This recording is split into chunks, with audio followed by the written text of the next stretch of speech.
शाह साहब, एक बार फिर आपको खुश आमदीद कहते हैं। जी बिस्मिल्लाहिर्रहमानिर्रहीम। राजा फूर साहब, आपको, आपकी टीम को, आपके जितने लिसनर और नाजरीन हैं, सबको मेरी तरफ से अस्सलाम वालेकुम। वालेकुम मौसम अस्सलाम। की मौसम बहुत प्यारा है।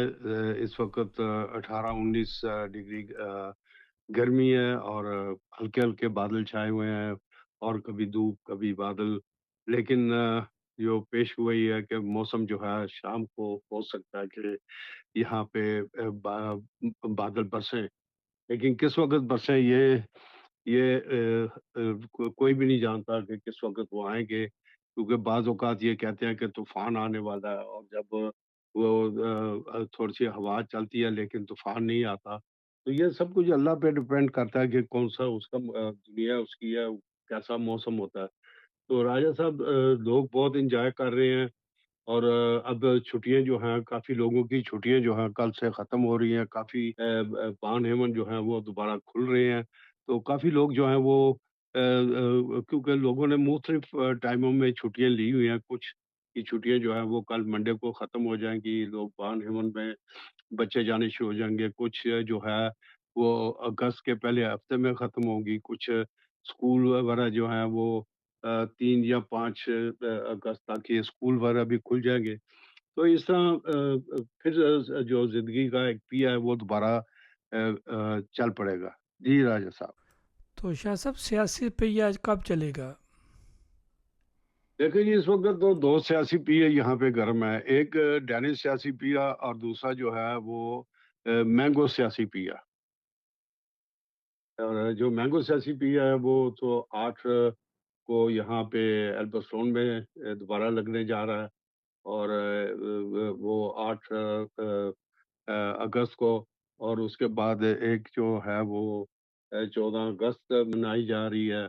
और इस तरीके से ये सारा सिलसिला जो है आगे तक चलेगा, और उसके तो बाद शाह मेरा साहब, ख्याल सारा है नाम जो है 19 अगस्त पाकिस्तान को। फेस्टिवल के नाम से आता है। जी, ये मैंगो जो है ये पाकिस्तान फेस्टिवल के नाम पे है, और दूसरा जो है वो पाकिस्तान सोसाइटी 14 अगस्त को मना रही है। और बाकी जो है वो मेरा ख़्याल में एक 19 अगस्त को दोबारा जो है वो एक फेस्टिवल होने जा रहा है। तो उसका मुझे नहीं पता कि वो कौन कर रहे हैं, लेकिन मेरी नज़र से गुज़रा था कि 19 को भी एक मैंगो फेस्टिवल्स होगा। तो 16 अगस्त भी मनाया जा रहा है।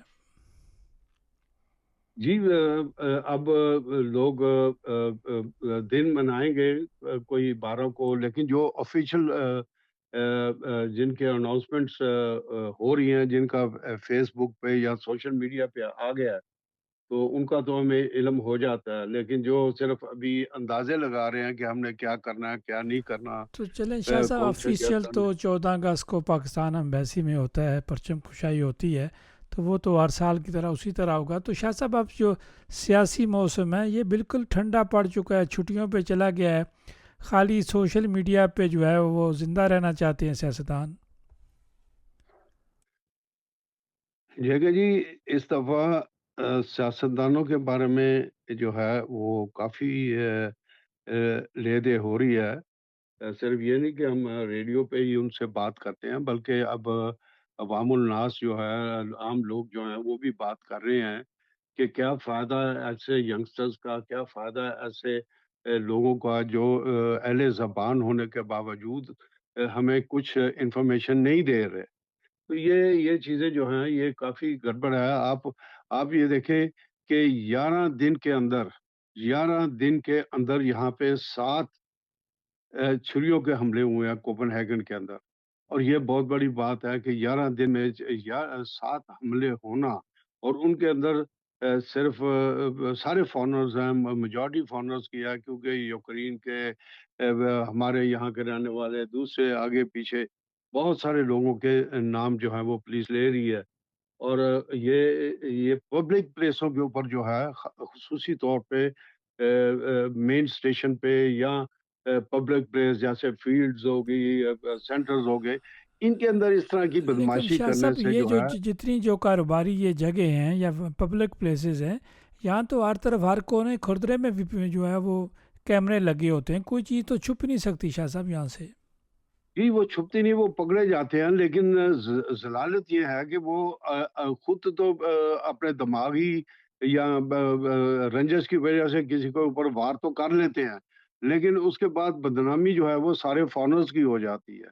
ये बहुत बड़ी बात है, और ये ज़्यादातर बच्चे जो हैं ये 15 साल से लेके तो 20 साल, 21 साल की तो उम्र के शाह हैं, साहब इन कि बच्चों जिनको को मसरूफ़ रखना चाहिए ना, स्कूलों में तरबियत होनी चाहिए, उसके बाद माँ बाप का भी तो हक बनता है वो भी तरबियत करें।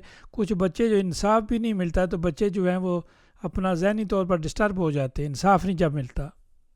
राजा साहब जब लुटेरे घर का सफाया कर जाएं, डाकू डाका मारने में कोई चीज ना छोड़े, तो उस घर के अंदर भूख की हालत होगी। यही हाल यहाँ हमारे चीजों का है, कि यहाँ पे गवर्नमेंट ने, मुझे कोई दो राय नहीं, जब यहाँ गवर्नमेंट ने शुरू से ही ऐसे पोलियो रखी हुई है, ऐसी चीजें रखी हुई हैं कि जो कल्चर के लिए ज़ुमरे में आता है, यानी कि आप अपनी कोई कल्चर करना चाहते हैं, आप स्पोर्ट करना चाहते हैं, आप हॉकी खेलना चाहते हैं, क्रिकेट खेलना चाहते हैं, बैडमिंटन खेलना चाहते हैं, आप कोई भी किसी किस्म की गेम करना चाहते हैं, आप कोई बस टूर करना चाहते हैं, कोई भी, बूढ़ों से लेके बच्चों तक गवर्नमेंट ने यहाँ कम्यून ने अदारे बनाए हुए हैं, आप उनमें अप्लाई कर सकते हैं, आप अपनी 50, 60, 100 बंदे की मेंबरशिप करके वहाँ से हेल्प ले सकते हैं, आप लोग कर सकते हैं हर चीज़। लेकिन ये मेरा काम नहीं बताने का, ये काम है जो यहाँ के सियासतदान हैं, जो यहाँ कहते हैं जी, "ओ जी असी तो बहुत बड़ी दानिश ज़ुबान बोल रहे हैं जी, असी तो पीएचडी जी, असी तो बड़ी-बड़ी बड़ी यूनिवर्सिटियों से हम पढ़ के आए हैं।" क्या वहाँ पे ये सियासत पढ़ रहे थे? अगर सियासत पढ़ रहे थे, तो क्या वहाँ पे ये लॉ पढ़ रहे थे? भाई आकर सामने बताएँ तो सही, आप क्या कर रहे हैं? आप लोगों को तो बताएँ, बाहर तो निकलें। अपने ये जो क्राइम आज हो रहे हैं, अगर इन बच्चों को, इन पेरेंट्स को बराबर के हकूक मिले होते, जैसे डेंशो के होते हैं, तो ये कभी भी क्राइम ना करते। नहीं शाह साहब, हकूक़ तो मिलते हैं, हकूक़ लेने का वो आपने जिस तरह तरीका बताया। शाह साहब मैं ज़रा आता हूँ, महंगाई की आपने बात की है, तो शाह साहब अगर एक महीने में 5-6 मेले होते हैं तो एक फैमिली वाला अगर हर मेले में जाकर 200, 250, 400, 500 करोड़ खर्च करके आ जाता है, तो शाह साहब एक पेंशन वाला कैसे फिर गुजारा करेगा? बच्चों के साथ जाएगा, कोई 1000-1200 लगा के आ जाते हैं। तो शाह साहब हम इन चीज़ों को देखते नहीं हैं। हम अब गाड़ियाँ हमारे पास बड़ी बड़ी हैं, गाड़ियाँ लेते हैं, सड़क पे आप खड़े हो जाएं तो कहीं आपको गुर्बत नज़र आती है, किसी स्टोर में चले जाएं आपको कहीं गुर्बत नज़र आती है, किसी भी पब्लिक प्लेस पे चले जाएं, सैर वाली जगहों पे चले जाएं, झूलों वाली जगहों पे जाएं, कहीं आपको गुर्बत शाह साहब नज़र आती है? किसी मेले में चले जाएं, कोई आपको गुर्बत नज़र आती है? नहीं, हमें वो तो हमें माज़रत के साथ एक फ़ैशन शो नज़र आता है कि हर कोई अपनी जो है हर कोई अपने ड्रेस का या अपने पैसे का ताकत या अपनी गाड़ी और दूसरे इमारत की शो जो है वो तो फिर सामने शाह साहब महंगाई दिखाने का के लिए आ जिक्र तो जाती नहीं है। होना चाहिए ना? नहीं, ये देखिए वो भी ज़माना था जब हम बसों पे सफ़र करके काम पे जाते थे, पैदल चल के काम पे जाते थे। घोड़े-घोड़े बर्फ़ पड़ती थी उस वक़्त, उसके अंदर ब कई-कई मील लोग पैदल चल के जाके काम करने करने जाते थे, साइकिलों पे जाते थे, खनैलट होते थे। उनके अंदर 5 करोड़ का पेट्रोल डलता था, तो वो पूरा हफ़्ता 2 हफ़्ते वो गुज़ारा तो कर शाह लेते साहब थे, फिर हमें लोग उसके स्टेट ऊपर को बैठ गिला भी नहीं जाते करना थे। चाहिए ना? नहीं, स्टेट को नहीं है, हमारे अपने अपने जो रवायात हैं, हमारे हमने अपनी रवायात को बदल लिया है। हमने 2 कल्चर बना लिए हैं। हमने सबसे ज़्यादा बड़ा कल्चर जो है वो पाकिस्तान का कल्चर बनाया है। हम शो मारने के लिए पाकिस्तान चले जाते हैं, हम सबसे ज़्यादा पैसे, पहले तो आप ये हिसाब लगाएँ, आप अकेले जा रहे हैं या 2 बंदे जा रहे हैं, तो कम से कम 25-30 50 हज़ार करोड़ का खर्चा है जो आप पाकिस्तान लेके जा रहे हैं। फिर यहाँ पे आपने फैमिली स्टैंडर्ड रखना है, यहाँ पे भी आपने हर एक चीज़ रखना है, गाड़ियाँ रखनी है। तो फिर आपके बच्चे जो हैं, जो बच्चों का हक है, उनको आप नहीं दे रहे। अब बच्चे जो हैं, अब छुट्टियों से वापस आएँगे, आप खुद निकल जाएँ, आप जर्नलिस्ट हैं, बाहर निकल जाएँ, जाके बच्चों से पूछें, आपने बेटा कहाँ पे छुट्टियाँ गुज़ारी? तो वो कहेगा कि फलाने कज़िन के घर चले गए, फलाने के पास चले गए, मैंगो फेस्टिवल चले। तो जो डैनिश बच्चे हैं उनसे पूछेंगे, वो कहेंगे जी हम इटली गए, हम टर्की गए, हम इजिप्ट गए, हम फलानी जगह गए, हमने फलानी जगह स्केटिंग की, हमने फलानी जगह फिशिंग की। वो ऐसी बातें आपको बताएँगे, तो उससे हमारे बच्चे जो हैं वो नफ़सियाती तौर पे जो हैं वो कमज़ोर हो जाते हैं। और जब वो कमज़ोर होते हैं तो फिर वो करते क्या हैं, वो फिर पैसे को हासिल करने के लिए क्योंकि ज़हनी तौर पे आदमी कमज़ोर हो जाता है, तो फिर वो ऐसी बातें करता है कि ये हमारा डिफ़रेंस क्या है, वो अपने माँ-बाप से चीज़ें छुपाता है, वो बाहर भागता है और बाहर जाके वो क्राइम करता है। तो इसकी इन चीज़ों को देखें, आप हमारे ड्रामे देख लें, हमारे कल्चर देख लें। आप घर में बैठे हैं, ड्रामा आपने लगाया, देखा है स्वाइड वो उसके लव मैरिज ये शादी किसी से हुई है, लव किसी से हो रहा है। ये सारा का कल्चर हमारा जो है, हम लोगों ने कभी भी इसके ऊपर प्रोटेस्ट नहीं की, खुद ही इसके ऊपर इसकी तबाही के हम ज़िम्मेदार हैं। यहाँ पे कितने घर हैं, यहाँ पे अगर आप जाकर किसी से गवर्नमेंट से बात करें, मैं तो हैरान हो जाता हूँ कि यहाँ पे हमारे बच्चियों के हकूक़ किस तरीके से पामाल हो रहे हैं, हमारी बहनों के, बेटियों के हकूक़ कैसे पामाल हो रहे हैं। छोटी-छोटी बातों पे डिवोर्स हो रही है, छोटी-छोटी बातों पे लड़ाई-झगड़े हो रहे हैं। फिर यहाँ का जो कानून है वो उसकी पामाली की जाती है। तो राजा साहब ये जो शाह साहब कम्यून आप के जा फरमा काउंसलर्स रहे हैं हैं, शाह साहब हम कोई काम कानून के मुताबिक नहीं करते, लेकिन हम सिर्फ मास व गिले करने के अलावा हमारे पास कोई टॉपिक नहीं है। देखिए जी जो भी इस वक़्त बात होगी, आप किसी मैंगो फेस्टिवल पे चले जाएँ, किसी डिज़ाइनर फेस्टिवल पे चले जाएँ, किसी आप गाने बजाने वाली महफ़िल में चले जाएँ, यहाँ के काउंसलर्स आए होंगे, यहाँ के सियासतदान आए होंगे, वो घूम फिर के बात होगी अपने गाँव की, घूम फिर के बात होगी अपने इलाके की, घूम फिर के बात होगी कि मैं किस मिनिस्टर को मेरा कज़न कौन जनरल है, मेरा कज़न कौन बड़े-बड़े ओहदे पे बैठा हुआ है, ये बातें आप सुनेंगे।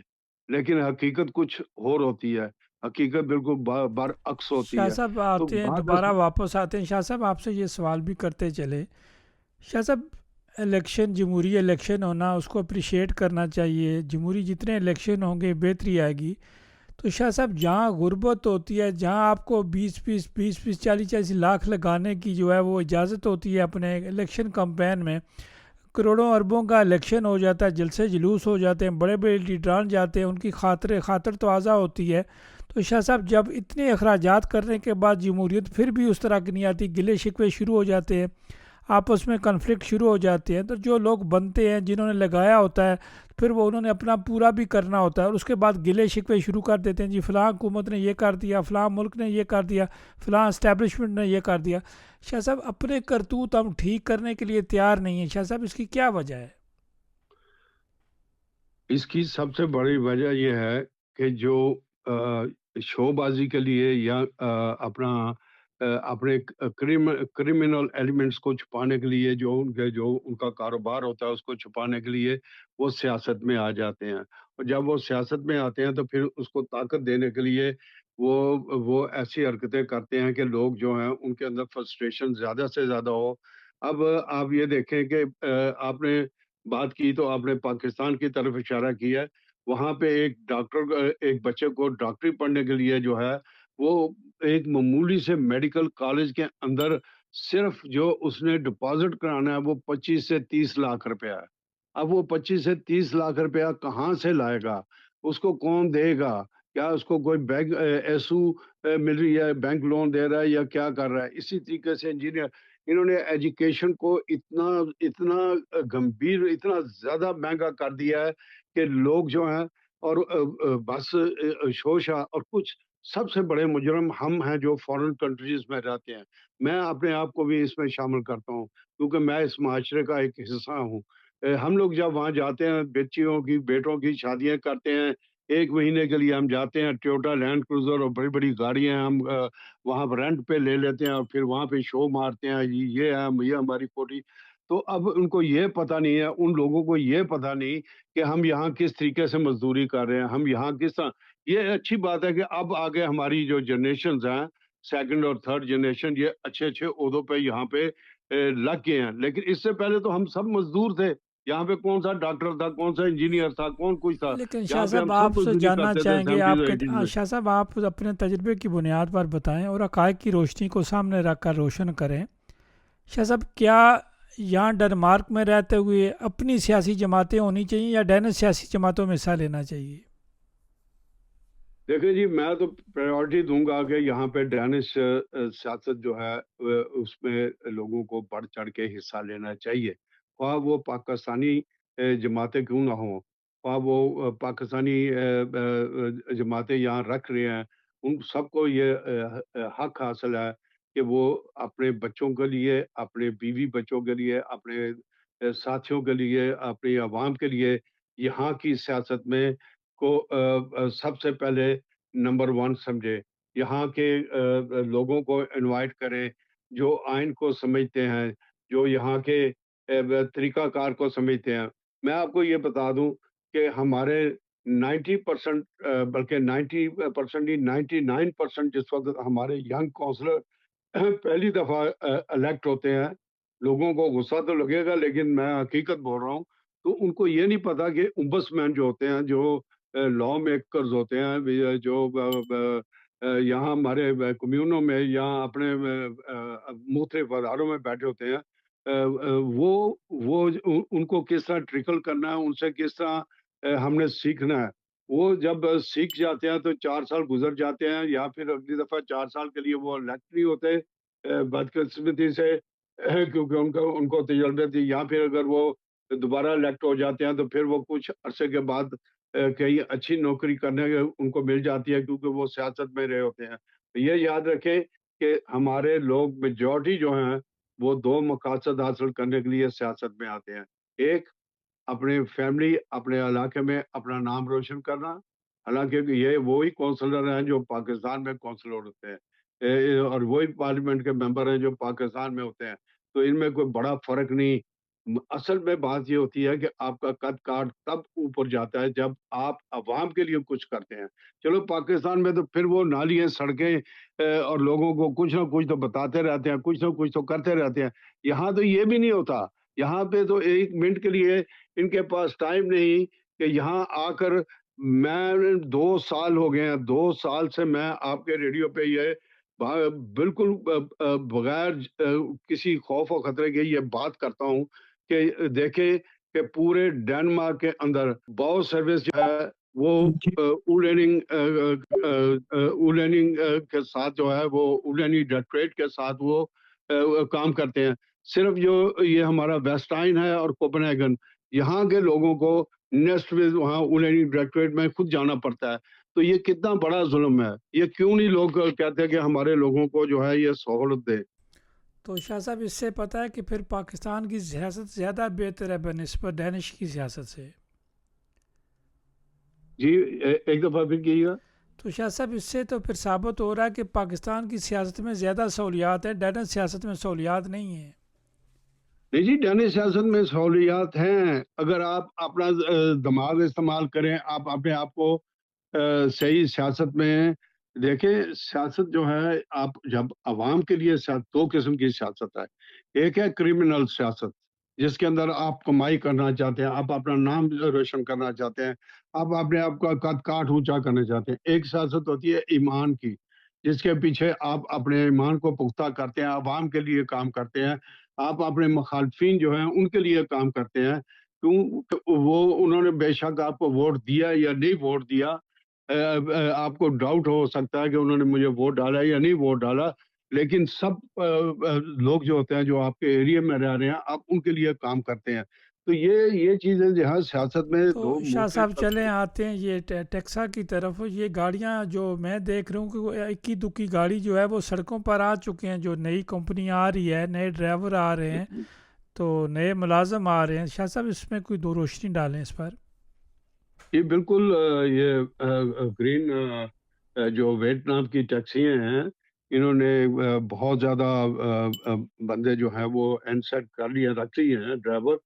और देखें बेशक ये कानून की खिलाफवर्जी है कि ये 34-35 हज़ार जो मिनिमम जो इन्होंने 47,000 अगर आप गूगल करें ना, तो डेनमार्क ने जो दुनिया को बताया हुआ है वो ये है कि यहाँ पे कम से कम जो तनख्वाह है महीने की वो 47,000 करोड़ है। हालाँकि ये बिल्कुल सरासर झूठ है, इसलिए डेनमार्क को टॉप प्रायोरिटी मिलती है। यहाँ पे 29,000 करोड़ पे जो है ये लोगों को इन्होंने इनसेट किया, लेकिन उसके साथ कुछ उन्होंने लॉज़मात ये रखे हैं कि आपको हम जो है थोड़ा-सा बोनस वगैरह भी देंगे, तो जो है। लेकिन ये जो 29,000 की जॉब है, ये इसके अंदर आपने 5-6 घंटे काम करना है उसके अंदर, क्योंकि आपको काफ़ी पॉज़ भी होगा, आपको फ़ोकस पॉज़ भी होगा आपके लिए। तो वो साढ़े 7 घंटे की जो 7 घंटे की ड्यूटी है, क्योंकि आपने वापस जाके उनके दफ़्तर में जहाँ उनका लैगर है, जहाँ गाड़ी खड़ी करनी है, वहाँ आपने खड़ी करनी है, तो आपको साढ़े 7 घंटे के अंदर ये सारे मरहले तय करने हैं। तो अब वो सबसे बेहतर है कि बनिस्बत के आप, जैसे कि कल मैंने ये बताया था कि एक आदमी अपना रॉस्किल्डे से 500 552 क्राउन के अंदर जो है वो रॉस्किल्डे से लुफ्तावन, कोपेनहेगन लुफ्तावन में टूर लेके गया, और वो भी म्यूचिल के अंदर। तो इससे बड़ी ज्यादती क्या है? अगर वो वोनमैन है तो उसको तो 100 करोड़ से भी कम पैसा जो है वो बचत हुई, क्योंकि लागत ही इतनी ज्यादा है टैक्सियों की जो आप ले रहे हैं। तो इस कंपनी के अंदर जो है, ना मैं उनका मशीर हूँ, ना मैं उनकी तशरीह कर रहा हूँ, लेकिन ये है कि इसने जो है वेकअप कॉल दे दी है, और अब लोगों को प्रॉब्लम नजर आ रही है। जब हम बात तो करते शाह थे साहब कि इसका खुदा फ़ायदा रहा, मालिकान को होगा या पब्लिक को होगा? इसका कंपनियों को फायदा है और पब्लिक को भी फायदा है। पब्लिक को ये है कि कल एक आया हुआ था पेपर में, बल्कि आज भी आया हुआ था, मैंने आपको कटिंग भेजी ताकि कोई बंदा एतराज करे तो आप उसको वो भेज सकते हैं। उसके अंदर ये है कि अब आप हेल्सिंगोर के अंदर आप खुद जाके टैक्सी को वेल कर सकते हैं, कौन-सी टैक्सी आपकी नज़र में बहुत सस्ती है और आप उसके अंदर बैठ के ना जाना चाहते हैं। आप पहली 2-3 आगे ही होता था, जो पहली गाड़ी है आप उसी में बैठ के जाएँ। लेकिन अब जो टैक्सी स्टैंड पे खड़ी हैं टैक्सी हैं, स्टेशन पे खड़ी हैं, कहीं भी खड़ी हैं, तो वहाँ पे आप चूज़ कर सकते हैं, आप वेलियर कर सकते हैं कि इस टैक्सी में। तो अब लोग अगर ये कह सकते हैं, मैं कह सकता हूँ जी, एक कहता है जी मैं 2000 में जाना चाहता हूँ, मैं पीछे से आवाज़ लगाता हूँ जी मैं 1500 में, मेरे पीछे कोई खड़ा वो कहता है जी मैं 1000 में, तो वो बंदा जो है वो 1000 वाले की तरफ चला जाएगा, वो लेकर टूर चला जाएगा। अब कंपनियों ने ये जो काम किया है, इसकी वजूहात क्या हैं? इसकी वजूहात ये है कि इस वक़्त 97% पूरे डेनमार्क के अंदर 97% फॉरेनर टैक्सी ड्राइवर चला रहे हैं। कैब ओनर भी फॉरेनर्स हैं। आप यूलैंड में चले जाएँ, फ्यूल में चले जाएँ, आपको हर जगह फॉरेनर नज़र आएगा। और ये जो फॉरेनर्स जो हैं, इनके इनसे क्या होगा कल को, ये सारे के सारे जब ये कंपनियाँ जो हैं, ये स्कूलों के बच्चों को ड्राइव करना शुरू कर देंगी। ये इन्होंने तो पैसा कमाना है, ये तो अमीर आदमी हैं। इनको तो परवाह नहीं, इन्होंने कहना जी ठीक है हम बच्चा ड्राइवर भेज देते हैं। ड्राइवर को क्या, उसको उसने तो वेज लेनी है, उसको तो टूर का उसकी तो उसका मसला ये नहीं कि उसको अब 500 का 1000 का टूर मिले, 2000 का टूर मिले, चलें, नहीं। टूर का मसला नहीं है शाह साहब। हमें शायद नसीम ने भी ज्वाइन किया है, इनसे भी बात करते हैं, चूँकि ये भी इस पर बोलते रहते हैं, इस पर भी बात करते हैं, तो शायद आपको भी एक बार फिर खुशामदीद कहते हैं। जी, अस्सलाम वालेकुम। जी राजा साहब, मैं इसके बारे में आपको बताता हूँ अगर आपके पास 5-6 मिनट हैं। मैं सबसे पहले ये बताऊँगा कि राजा साहब ये होना था। अब हम इसके ऊपर तकरीरें करें, डिबेटें करें क्योंकि हमारी कौम का ये अलमिया है। जो चीज़ हो जाए उसके ऊपर हम जो है ना तकरीरें करते हैं, उसका कोई फ़ायदा नहीं है। अभी क्या कहते हैं शाह साहब ने फरमाया कि 97% या मैं तो बल्कि 99% कहूँगा, 99 0.% यानी कि 99.5% इसके ऊपर फॉरेनर्स जो हैं वो डेनमार्क में हो जाएँ या यूरोप में हो जाएँ, खासकर डेनमार्क की चलो बात कर रहे हैं, तो उसके ऊपर डेनमार्क के जो फॉरेनर्स हैं वो टैक्सियों के ऊपर हैं। कोपेनहेगन से लेके पूरे यूलैंड तक, यूलैंड से लेके पूरे डेनमार्क तक। तो हम कोपेनहेगन की बात करते हैं, तो कोपेनहेगन में भी 99% ही है और उसके अंदर तकरीबन 76% या 75% पाकिस्तानी हैं, बाकी दूसरे गैर मुल्की हैं। पहले पहले गैर मुल्की और जो पाकिस्तानी थे ये भी गैर मुल्की हैं। तो दूसरी जो कौमें थी जिसमें अरबी, तुर्की, कुर्द और जो दूसरे बहुत से वो भी थे इसके अंदर, लेकिन वो फिर आहिस्ता-आहिस्ता छोड़ गए इसको। बहुत से लोग छोड़ गए हैं, बहुत से यंग लोग नहीं आ रहे, बहुत से लोग जो यंग अभी आए हैं, जो नए-नए आए हैं टैक्सी के अंदर बिल्कुल यंग जो डेनिश बोलते हैं, वो सारे टैक्सी चला रहे हैं। वो सारे उबर चला रहे हैं, उबर ब्लैक चला रहे हैं, सबको पता है, शाह साहब को भी पता है। इसमें अब ये नहीं है कि मैं किसी को कोई टीज़ कर रहा हूँ या मैं किसी को बता रहा हूँ, लेकिन मैं ये इसको आप समझें कि इसका मैं मतलब क्या ले रहा हूँ। तो उसको नए जो आए हैं वो ज़्यादातर जो फिर और जो यंग आ रहे हैं वो आ रहे हैं पाकिस्तानी। अब आ जाएँ मैं क्योंकि पूरी तमीज़ इसलिए बाँध रहा हूँ ताकि आपको पूरी समझ आ जाए। अब आ जाएँ एसएम ग्रीन। एसएम ग्रीन ने तो एक पैसा फेंका है। उन्होंने एक स ये बीचें मंगवाई हैं जो हमारे अपने लोग हमारे जो हैं जिनको पता कोई सी बात का नहीं है, जो बहुत से इधर बाज़ार में चला रहे हैं टैक्सी तो ये बातें करते हैं जी, ओए कुछ नहीं, ये हर बात को यही लेते हैं, सीरियस नहीं लेते किसी बात को। ओए कुछ नहीं होता, छोड़ो परा। उबर आई थी तब भी यही कहा था। इतना इनको इन्फॉर्मेशन से दूर हैं ये हर चीज़ से। अगलों ने आपके यहाँ आके जबकि आप लोगों की ये मार्केट थी, ये जो टैक्सी वॉनमैन पाकिस्तानी थे सबसे ज़्यादा, उसके बाद दूसरे गैर मुल्की थे। इन्होंने ना कोई अपनी ट्रेनिंग बनाई मज़बूत, यानी कि कोई यूनियन मज़बूत, जैसे डेनिश लोग पहले होते थे, उन्होंने बनाई हुई थी, उसके ऊपर पूरा उन्होंने कंट्रोल किया हुआ था कि बाहर से कोई ना आ जाए। और ये बात मैं आपको 2013-14 की बता रहा हूँ, जब उबर ने पहली दफ़ा पड़ाव रखा था डेनमार्क में, तो तब डेनिश वॉनमैनों ने जो स्टैग थी, उन्होंने ज जबकि तब पाकिस्तानी भी वॉनमैन जो थे डेनिशों से ऊपर ही थे तब भी। लेकिन फिर भी डेनिश वॉनमैन काफ़ी थे। उन्होंने ये अपनी कोशिशों से के ज़रिए इसको यहाँ से भगा दिया और ये यहाँ से चले गया ऊबर। और उसके बाद ज़ाहिर बात है 10 साल फिर आगे 10 साल बाद वो इसलिए आए कि उन ये डेनिश लोगों की डेनिश ही पीछे जो सिस्टम है, मैं यहाँ पर ज़िक्र नहीं भी करना चाहता। उन्होंने ही इसको तरीके के साथ ले आए जहाँ उनको देखा कि इसके ऊपर फॉरेनरों का गलबा आ गया है और वो किसी करवट नहीं बदल रहा और बस एक ही जगह वो चल रहे हैं, ना उनकी कोई यूनियन है, ना स्टैग यूनियन, कुछ भी नहीं है। वो उनको पता था, कोई चीज़ नहीं इन्होंने बनाई हुई, सिर्फ़ ये अपना-अपना सोचते थे, सारे ही। मैं खाली पाकिस्तानियों की बात नहीं कर रहा, इसमें दूसरे भी अब आ जाते हैं, सबको ले लेता हूँ। अपना-अपना सोचते थे, अपनी-अपनी दिहाड़ी लगा के, अपना-अपना करके, तो कहते थे हमें क्या लगे।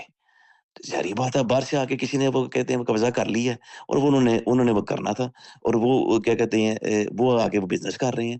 पहले उबर ने किया है, अब एसएम आ गई है। 600 गाड़ियों का सवाल नहीं है कि 600 गाड़ियाँ आई हैं, वो 1000 भी लेके आ सकती हैं और ये भी नहीं है सवाल कि वो कामयाब होते हैं कि नहीं होते। उनके पास पैसा है, उन्होंने रखा है इसके ऊपर 30,000 कर दिया अब वो उन्होंने अपने पहले 26,000 से शुरू हुए हैं, 30,000 फेस्ट उतना है। पहले ये छोड़ा गया मार्केट में क्योंकि मैं तो वहाँ गया हूँ, और भी दोस्त किए हैं, मैंने वहाँ जाके पूरा वो पढ़ा है, बात की है और वाक़ई ऐसे ही है।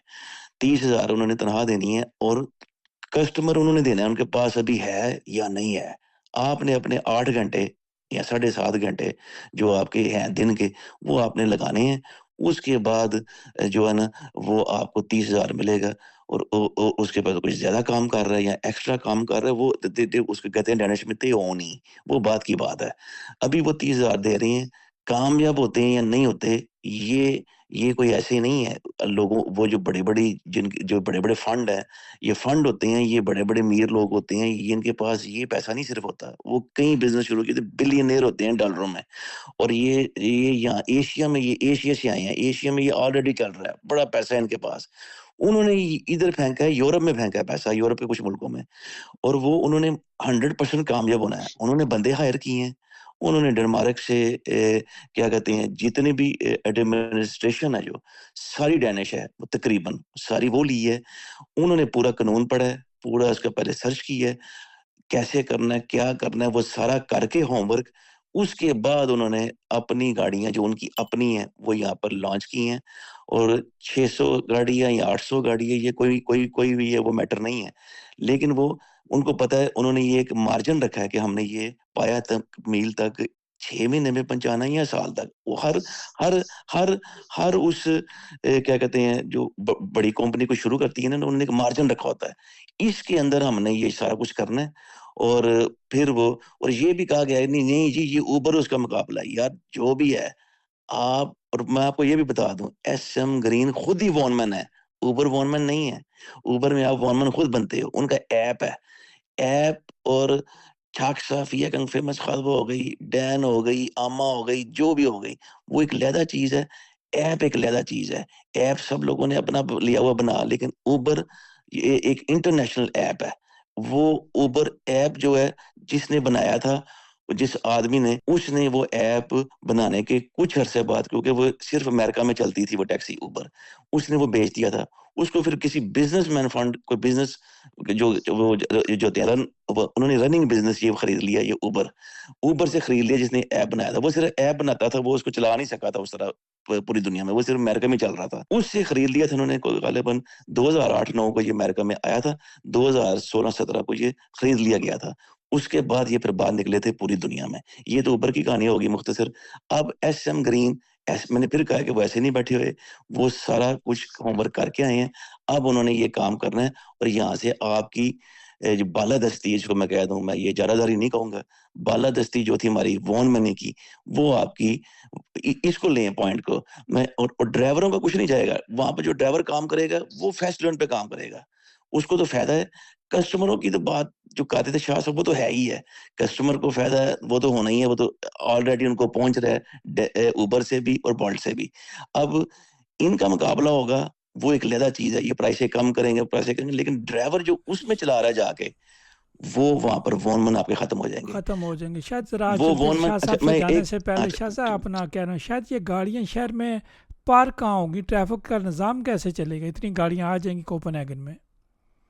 जी, मैं ये आपको बताता चलूँ कि जब शाक्षा नेओन थी 2018 तक, तो तब वो आपने ये बारका कहा इतनी ज़्यादा गाड़ियों का, तब वो उनके कंट्रोल में थी। डैनिश उसके पीछे थे, डैनिश बड़े वॉनमैन पीछे थे, स्टैक फ्रेनिंग थी वॉनमैनों की। एक तो ये क्लियर हो गया। तब गाड़ियाँ आपकी होती थी 1500 से लेके 1800 तक रोड के ऊपर। वो उसका मतलब था कि वो हर साल या 2 साल या साल के बाद स्टैटिस्टिक देखते थे कि कितने कस्टमरों की हमें ज़रूरत है। और उस वक़्त शाह साहब को पता था, जब वो चलाते थे, तो वो एक ग्रीन रंग का एक व्हीलिंग नंबर होता था, वो आपको मिलता था और क्यू में आप लगते थे। और तब ये हमारे पाकिस्तानी हम लोग रोते थे, यार सानू व्हीलिंग नहीं मिलता पे। वो पागल थे, क्यू में लगे तो व्हीलिंग क्यों दें? व्हीलिंग इसलिए नहीं वो देते थे कि आपको ज़रूरत नहीं है अभी रोड के ऊपर, गाड़ियाँ ज़्यादा हो जाएँगी। जब आप देखें इस टाइम अभी उसको ग्रीन को छोड़ दें, वो भी 10, 15, 20 गाड़ियाँ रोड पे अभी आई हैं अभी 2-4 दिन पहले, और पहले उसको भी पीछे रखें। इस टाइम 4300 ਗੱਡੀ है ਤੁਹਾਡੀ ਕੋਪਨਹੈਗਨ ਦੇ ਵਿੱਚ। डैन टैक्सी, उबर और ड्राइवर और आमा और ये बोल्ट और ये सारा कुछ, ये अपना फिपना चक्सा मिला के आपकी तकरीबन 4300 ਗੱਡੀ है। और हर रोज मुंशेरिंग होके आपकी 10 से 15 गाड़ियां रोड के ऊपर आ रही हैं, क्योंकि वो ओपन कर दिया हुआ है। और उसमें ज्यादातर, फिर मैं कहूंगा, ज्यादातर पाकिस्तानी यंग जनरेशन है जो आ रही है। ये किस काम पे लगा दी है? आप यार डनमार्क में पढ़े लिखे लोग हैं, ये यंग है, चलो शाह साहब की समझ आती है मुझे, चलो मुझे किसी ओवर 60 साल के या 50 साल के बंदे की जो काम कर रहा है शुरू, वो भी समझ आती है। मैं ये अब तंज नहीं कर रहा, मैं ये अपनी कौम को बता रहा हूँ कि यंग जो लोग हैं, कि ये कोई फ्यूचर नहीं है अब आपका। देख लिया अब आपने, ये अब ग्रीन एसएम भी आ गई है, उसके नीचे लग के आप काम करेंगे, टैक्सी चलाएंगे। जो बड़े चला रहे हैं ठीक है, उनके पास कोई वैल नहीं है, कोई पेंशनिस्ट चला रहा है, कोई वैल नहीं है। लेकिन ये जो यंग हमारा तबका जो देखा है, शाह साहब ने भी देखा है, मुझे भी पता है, शाह साहब को भी पता है, आया है, मैं देख के हैरान हो गया। मैं कहा यार ये डैनिश बोल रहा है, अच्छा भला लड़का है, 24-25 साल का, फुल काम कर रहा है, क्या हो गया इनको? उसके बरक्स यहाँ पर आपके बंगाली हैं, उसके बरक्स आपके इंडियंस हैं, यहाँ पर सिख है कम्युनिटी, श्रीलंकन है, नो वे, कोई नहीं। जो पहले थे चंद, शाह साहब को पता है, जो चला रहे हैं 20-25 साल से, वो कुछ हैं, कुछ चले गए हैं, और ये नया कोई नहीं आया। उस जो है दूसरी जो ओवरसीज हैं, जो दूसरे मुल्कों के, और उसमें बाल्कन के और मैकडोन, योगोस्लावियन और मैकडोन, ये बहुत ज्यादा थे चलाते। ये भी नए कोई नहीं आए, ये भी निकल गए हैं। लेकिन हमारे तो कहते हैं कि असी ना टैक्सी छड़नी है, ना असी पिज्जा छड़ना है। यार कोई आगे बढ़ो, कोई पाकिस्तान को भी कोई नाम हो, नाम ही कोई नहीं है आपका कहीं भी। डेनमार्क में तो फिलहाल कोई नाम नहीं है किसी का। लेकिन इसमें यह भी शामिल करना था, पाकिस्तानी सियासत भी नहीं छड़नी। वो तो चलो एक वो चल पाकिस्तानी सियासत भी नहीं छोड़नी, ये भी ठीक हो गया। चलो शाह साहब को मौका दें, उनको कहीं शाह जाना साहब, होगा तो मैं आपने बात। शायद की बातें सुनी, उसने बड़े तफसील से बातें बताई, आप करते भी रहते हैं, आप क्या कहेंगे शाह साहब?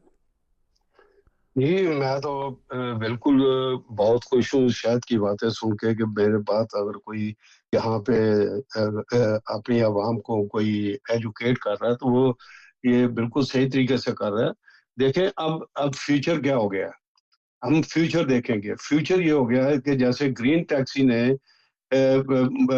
ड्राइवर जिनको शौक है गाड़ी चलाने का, उनको फिक्स पे कर दिया है। अब जब ये फिक्स पे हो गया है तो इसमें ड्राइवर को वाकई ही बहुत ज़्यादा सहूलतें मिलेंगी। लेकिन जो फ्यूचर डार्क हुआ है वो हुआ है उनका जिन्होंने वॉनमैन अपने आप को वॉनमैन समझते हैं लेकिन वो वॉनमैन नहीं है। उनको एक चिलैल से एक इजाज़तनामा मिला हुआ है, जैसे कि हमने 10,000 दफ़ा बताया है कि जैसे आप इंश्योरेंस से चिलैल से लेते हैं कि भाई मुझे नंबर प्लेट चाहिए, मैं आपके पास इंश्योर्ड हुआ हूँ, और जिस दिन आपकी इंश्योरेंस खत्म हो जाती है तो वो पुलिस को कह देते हैं, उसी वक्त आपकी गाड़ी को रोक कर वो नंबर प्लेट उतार लेते हैं, आपका चिलैल से खत्म हो जाता है।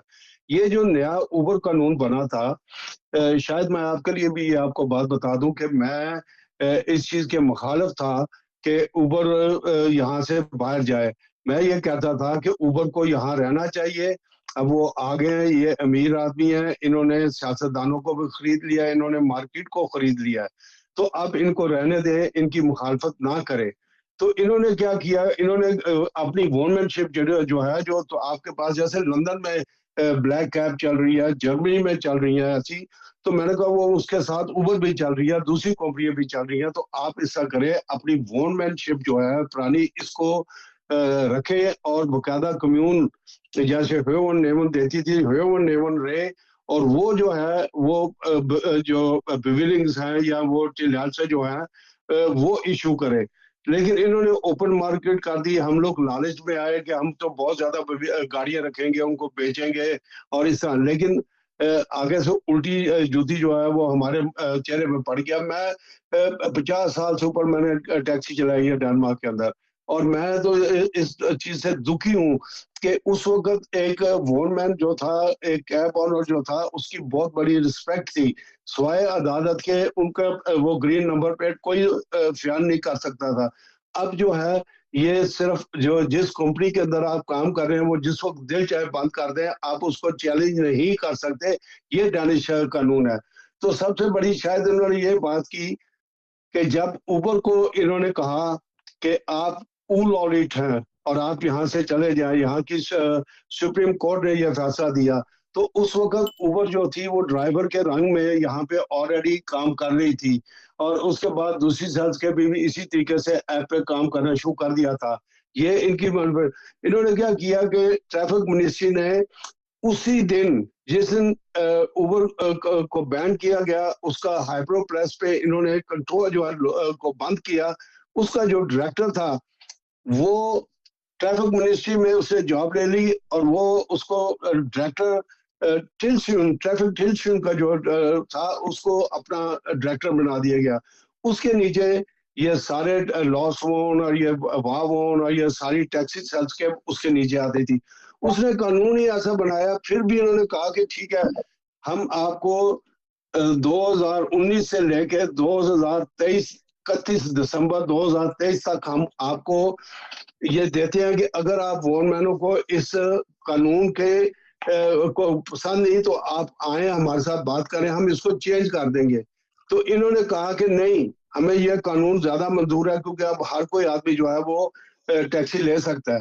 तो उसकी वजूहत जो है वो अब सामने आ गई हैं, और अब बिल्कुल आपकी बात सही है। यहाँ पे मैं तो अपने जितने पुराने वॉनमैन चल रहे हैं या नए यंगस्टर, उनको ये कहूंगा कि खुदारा मत बने वॉनमैन, बल्कि आपको अगर फर्स्ट जॉब मिलती है, जो शोफर मिलती है, तो वो आपके लिए ज्यादा सिक्योर है। क्योंकि यहाँ अगर आपकी गाड़ी थोड़ी सी स्पीड अप हुई, नए कानून में आप फंस जाएंगे, और वो आपकी टैक्सी भी जब्त कर देगा। बहुत सारे वॉनमैनों की यहाँ टैक्सी जब्त भी हुई है, तो वो आपको लॉस होगा, आपको इकोनॉमिकली लॉस होगा। यहाँ आपने शौक पूरा करना है, जाए फिक्स तनख्वाह ले, अगर आप ओवर टाइम करेंगे तो वो आपको बोनस भी देंगे। तो मेरा ख्याल में कि ये जो ग्रीन टैक्सी आई है, मैं इसकी हमायत तो नहीं करता, लेकिन मैं ये कहता हूँ कि ये हमारे ड्राइवरों के लिए बहुत ही महफूज है बहुत ही और मुफीद है। चलें शाह फिक्स साहब, पेमेंट आगे है। हमें मियाँ मुनीर साहब, बड़ा तजुर्बा है, एक ब्रांच के ये 2 बार जो हैं वो चेयरमैन रहे, सदर रहे, और उनको वसी तजुर्बा है पिछले कितने दहाइयों से। मियाँ साहब, आपको अदर आपकी आवाज़ पर एक बार फिर खुश आमदीद कहते हैं, क्योंकि आप यंग सियासतदान भी हैं, बिजनेसमैन भी हैं, और इस फील्ड को बहुत अच्छी तरह समझते भी हैं। जी, बिस्मिल्लाहिर्रहमानिर्रहीम। शुक्रिया राज साहब। सबको बहुत बहुत सलाम, आपको, वालेकुम टीम सलाम। को सुनने वालों को। मेरे मोहतरम शाह साहब, मैं पिछले कोई आधा मिनट सुन रहा हूँ इनकी गुफ्तगू। आपका मौजू मैं समझ गया हूँ स्टार्ट में। तो बहरहाल आप सबको बहुत बहुत सलाम। अल्लाह ताला सबको खुश रखे। शुक्रिया मियाँ जी। साहब, आपका बड़ा वालेकुम सलाम। वसी तजुर्बा इस फील्ड में। नई एक आ गई है टैक्सी, इसका फ़ायदा होगा, नुकसान होगा, ड्राइवर को फ़ायदा होगा, पब्लिक को फ़ायदा होगा। शहर में ये गाड़ियाँ आ जाएंगी, पार्किंग के मसाइल होंगे, क्या ये जो जॉब मिलेंगे ये पक्के जॉब होंगे, ये ना हो कि 2 दिन किया और तीसरे दिन निकाल दिया। तो मियाँ साहब ये जब चीज़ें आती हैं, ड्राइवर अपनी टैक्सी छोड़कर मुलाजमत इख्तियार करता है, तो बहुत सारे हकूक़ भी होते हैं और बहुत सारे नुकसानात भी होते हैं। जी मियाँ साहब, आप बताएं हमारे सामईन नाजरीन को।